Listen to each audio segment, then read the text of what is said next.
প্রিয় শিক্ষার্থী বন্ধুরা, আজকে আমরা ঢাকা বোর্ড 2025-এর কোশ্চেন নাম্বার 7 সলিউশন করব। এই জাতীয় ম্যাথগুলা পরীক্ষাতে অনেক আসে, সো সহজে কিভাবে সলিউশন করা যায় তা নিয়ে আলোচনা করব। তো চলো শুরু করা যাক।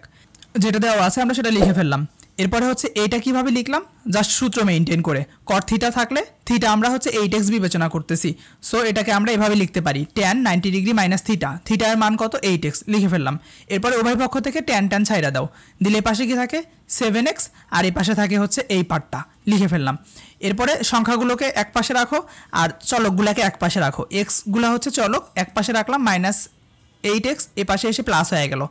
এবার 15x যদি 15 দিয়ে ভাগ দেই তাহলে 6 হয়। দিস ইজ উত্তর।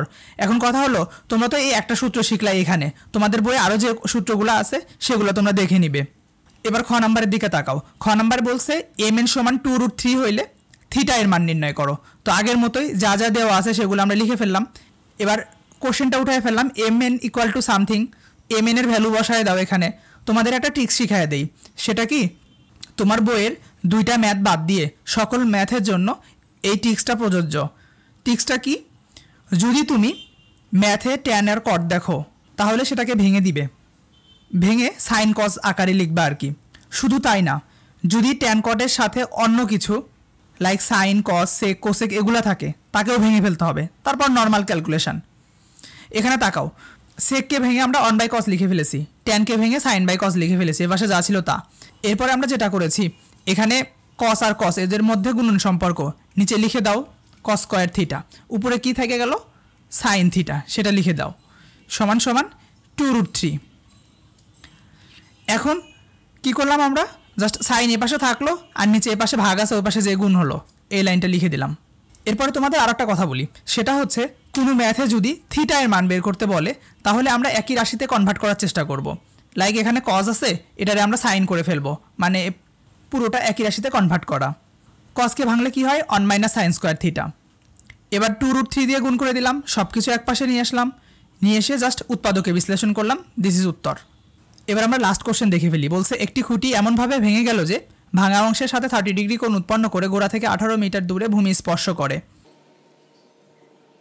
আমরা চিত্র অঙ্কন করে নিলাম বর্ণনা মতো, উদ্দীপকে যেভাবে ছিল সেটা হচ্ছে উপরের এই অংশ ভেঙে গেছে, কোন অংশে ভাঙছে, সিতে ভাঙছে, সো সিতে আবার কত ডিগ্রি কোণ উৎপন্ন করেছে 30 ডিগ্রি, সো আমরা এটা লিখে দিলাম। এবং ভূমি থেকে 18 মিটার দূরে ভূমি এই স্থানে স্পর্শ করেছে। আমরা বিসি অংশকে এক্স ধরলাম, তাহলে এই অংশ কত হয় h - x, পুরোটার মধ্য থেকে বিসি অংশ বাদ দিলে এসি অংশ পাওয়া যায়। আর এই অংশ তো ভেঙে এখানে পড়েছে, সো এটা h - x লিখে দিলাম। এই চিত্র অঙ্কনটা জাস্ট এখানে বলা আছে। এবার আমরা ট্যান থিটা দিয়ে করব।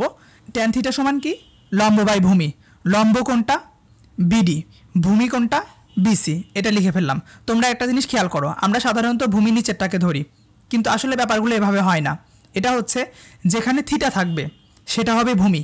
আর একটা ব্যাপার হচ্ছে সবচেয়ে বড় বাহু অতিভুজ হয়, সিডি সবচেয়ে বড় সেজন্য এটা অতিভুজ, আর থিটার সাথে আছে বিসি, সো বিসি ভূমি, সেটাই আমরা এখানে লিখে দিলাম। এবার থিটা এর মান কত 30 বসাই দিলাম, লম্ব কত 18, ভূমি কত এক্স বসাই দিলাম। এরপরে থিটা এর মান 30, tan 30 কত 1/√3 লিখে দিলাম, আর গুণ করে দিলাম, এটা বের হলো। এখন আমার দরকার হচ্ছে এইচ এর ভ্যালু, সো এইচ কোথায় আছে, অতিভুজে আছে। আমরা সাইন দিয়ে করি, সাইন থিটা সমান লম্ব বাই অতিভুজ বসাই দিলাম, মান বসিয়ে দিয়ে ক্যালকুলেশন, দিস ইজ উত্তর। তাহলে আমরা কি কি শিখলাম, ক নাম্বারে শিখলাম হচ্ছে সূত্র করা। তোমরা ওই সূত্র কয়টা বই থেকে দেখে নিবে। তারপরে ট্যান কট থাকলে কি শিখবো, সেই ট্রিক্সটা আমরা শিখে ফেললাম, একই রাশিতে কনভার্ট করতে হবে যদি থিটা এর মান বের করতে বলে। আর একটা শিখলাম হচ্ছে থিটা যার সাথে থাকবে সেটা হবে ভূমি।